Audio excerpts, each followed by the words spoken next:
তৃণমূলের দাপুটে নেতা, দাপুটে মন্ত্রী, তিনি রোজভ্যালির সঙ্গে সরাসরি যুক্ত এবং বহু টাকার আর্থিক লাভবান তিনি হয়েছেন, এমনটাই মনে করছে সিবিআই। যে জন্য সঞ্চিতা, এখন যাদের সিবিআই রাডারে দেখা যাচ্ছে এবং যাদের নাম উঠে আসে সেই তালিকা আরো একটা নতুন সংযোজন।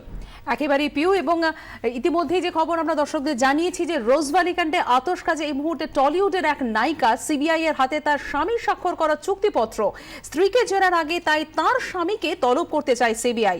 আগামী সপ্তাহে টলিউড কামানো অভিনেত্রী সিঙ্গাপুর প্রবাসী স্বামীকে জেরা করতে চায় কেন্দ্রীয় গোয়েন্দা সংস্থা।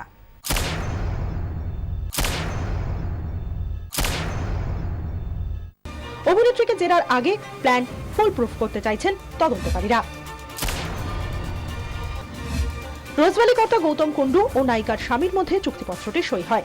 এই দুজন ছাড়াও চুক্তিপত্রে সই আছে রোজভ্যালির আরেক ডিরেক্টর লক্ষ্মীনারায়ণের। রোজভ্যালির বিদেশি বিনিয়োগের বিষয়টি দেখতেন লক্ষ্মীনারায়ণকে আগেই জেরা করেছে সিবিআই। জেরায় তার দাবি, নায়িকার স্বামী ও গৌতম কুন্ডুর মধ্যে হওয়া ডিল আদতে ভুয়ো। ওই চুক্তির আড়ালে বিপুল পরিমাণ কালো টাকা সাদা করার পরিকল্পনা গৌতম কুন্ডু।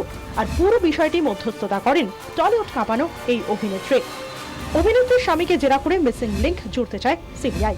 তাই সম্ভবত আগামী সপ্তাহেই তলব করা হবে তাকে। স্বামীকে জেরা করে স্ত্রী পর্যন্ত পৌঁছানোর প্ল্যান পাকা করে ফেলেছেন গোয়েন্দারা।